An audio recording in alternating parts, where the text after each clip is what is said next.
Good morning and welcome to News First Prime Time Sunrise. Hello there, very good morning and welcome to Newsfirst Primetime Sunrise with me, Shen Silva, on the 5th of December 2014. Let's start off with a look at your headlines. Deposits made in respect of 16 candidates for the upcoming presidential elections. Third term of the school academic year ends today. And warnings issued in respect of a possible increase of dengue in the wake of the recent inclement weather.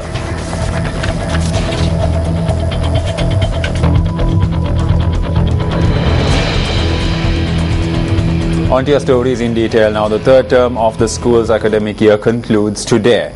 The Ministry of Education states that the first term of the 2015 school year will commence on the 5th of January. The ministry added that schools will close again on the 7th, 8th and the 9th of January due to the presidential elections. 43 schools situated in Colombo and Negombo will close again on the 12th, 13th and 14th of January for the Pope's visit.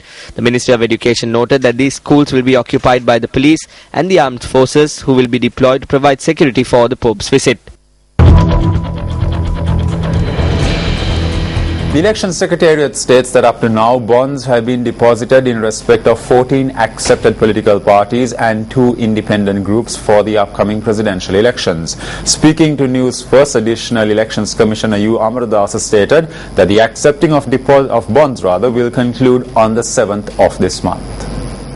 The accepting of bonds for the forthcoming presidential election, which is due to be held on the 8th of January 2015, will conclude on the 7th Sunday from 8:30 am until noon.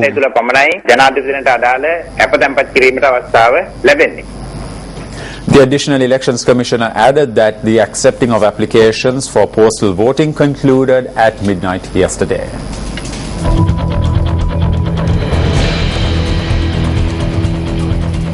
The Sri Lanka Public Health Inspectors Association states that the threat of the spread of dengue is developing due to the prevailing rainy weather conditions.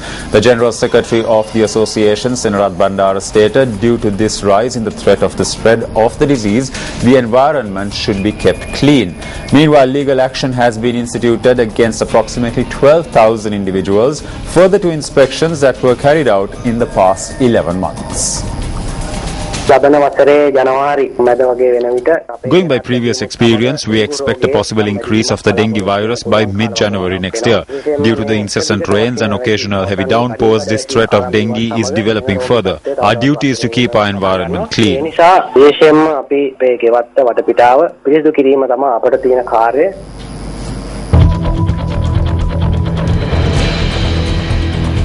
The Department of Irrigation states that plans are being made to control the water levels of reservoirs now that there is a reduction in rainfall.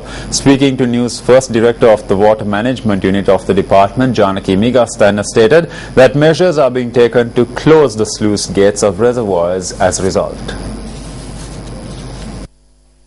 Major resources under Irrigation Department, 24 resources are spilling now. Only 4 tank spill gates open. At the moment, available percentage is 62%. We are expecting to control and issue the water because that Department of Meteorology, they issued forecast for the month of December. Lot of districts given forecast is below normal. Then we are kindly requesting the farmers to use and save the water for this ongoing Maha season. We have to save for the next Yala season also. Irrigation Department try to implement proper water management systems in especially Ampara, Batiklo and other districts.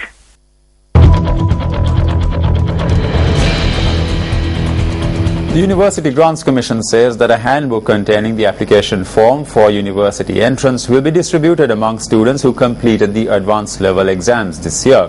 Speaking to News First this morning, Chairperson of the University Grants Commission, Professor Shanika Hirimburegama, stated that subsequent to calling for applications, the students will be granted university entrance by the first half of next year.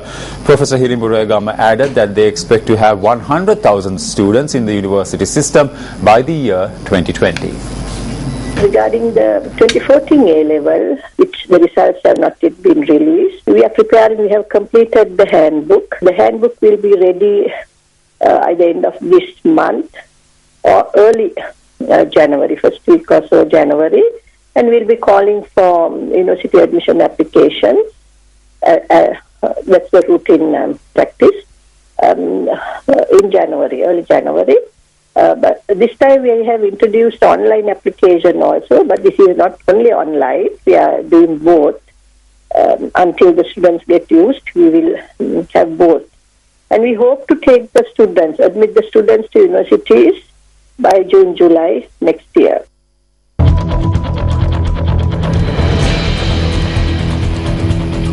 The Australian Senate has approved changes to migration laws that include reintroducing controversial temporary visas for refugees. According to international media, the bill will allow refugees to live and work in Australia for 3 to 5 years.